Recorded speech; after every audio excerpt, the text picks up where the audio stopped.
Hoje eu vou contar a história do monstro marinho e da conquista de Andrômeda pelo Perseu. Perseu chegou ao país dos etíopes, o rei lá era o Cefeu e a sua mulher, rainha, era Cassiopeia. A Cassiopeia era muito orgulhosa e vaidosa com a sua beleza. E ela se atrevia a se comparar com as ninfas marinhas. E essas ninfas, indignadas, mandaram um monstro marinho devastar o litoral lá do reino deles.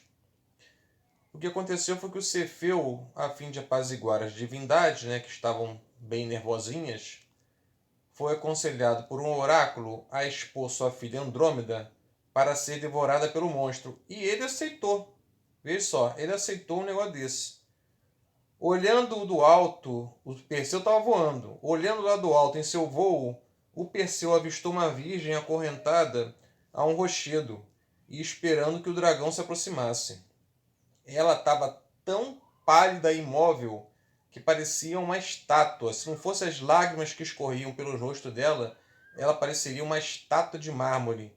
O Perseu ficou surpreso, diante do que ele viu e voando-se por cima de Andrômeda, ele falou o seguinte, na linguagem dele bem romântica, perceba a linguagem romântica de Perseu: ó virgem que não mereces estas cadeias, mas antes aquelas que prendem os amantes, dize-me, peço-te teu nome e o nome de teu país, e por que estás presa desse modo?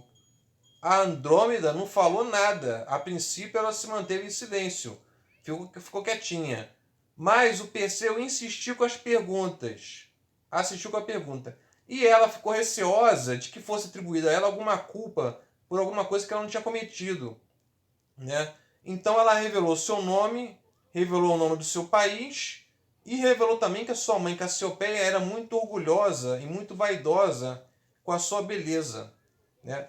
Antes dela acabar de falar, se ouviu um ruído vindo da água e apareceu um monstro marinho, com a cabeça erguida sobre a superfície, cortando as ondas com seu enorme peitoral.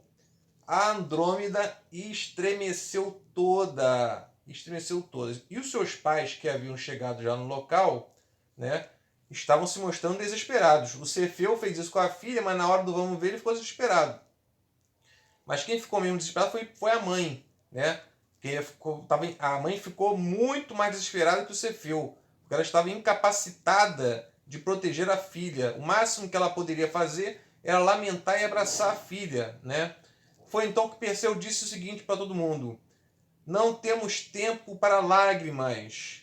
Só temos esse momento para salvar Andrômeda. A minha posição como filho de Júpiter e o meu renome, como todos sabem, né? Eu sou matador de górgonas, torna-me um aceitável pretendente para Andrômeda, para sua filha. Eu vou tentar de tudo merecer o amor de sua filha, caso os deuses me forem favoráveis. Se ela for salva pelos meus serviços, eu peço que ela seja a minha recompensa. Os pais, obviamente, naquele desespero, consentiram o pedido do Perseu, né? E o monstro já se encontrava a uma distância em que seria alcançado por uma pedrada. Foi então que Perseu, de súbito, se ergueu no ar e, como uma águia, voando na altura de uma águia, ele foi lá e disparou uma pedrada sobre o monstro. E toda vez que o monstro ia para lá, ia para cá, ele pegava e jogava a sua flecha sobre o monstro. E assim que o monstro se mexia, aparecia entre as escamas do monstro assim, tipo espaços, né, entre as escamas. E Perseu ia lá, jogava a sua espada nessas partes, né, que ficam assim meio abertas, né. Furioso com o ferimento, o monstro se ergueu no ar, depois mergulhou no mar e em seguida, como um javali cercado por uma matilha de cães, voltou rapidamente de um lado para o outro, enquanto o jovem Perseu livrava-se de seus ataques por meio de suas asas. Sempre que conseguia encontrar as escamas, ele dava aquele golpe que eu falei com vocês, né? E Perseu produzia um ferimento muito grande no monstro. A fera já lançava pelas narinas água misturada com sangue, ela estava toda ferida.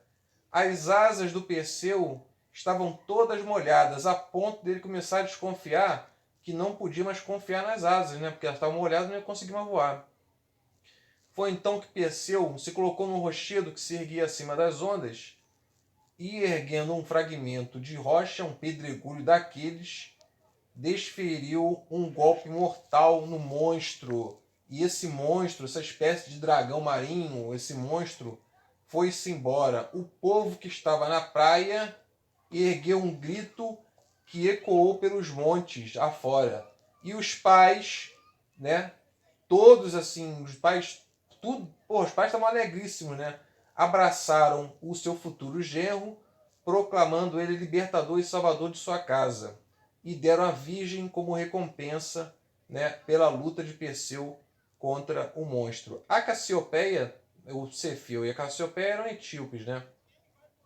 A Cassiopeia era chamada de Estelar Rainha da Etiópia, porque depois de morta ela foi colocada entre as estrelas, formando uma constelação, né, chamada exatamente Cassiopeia.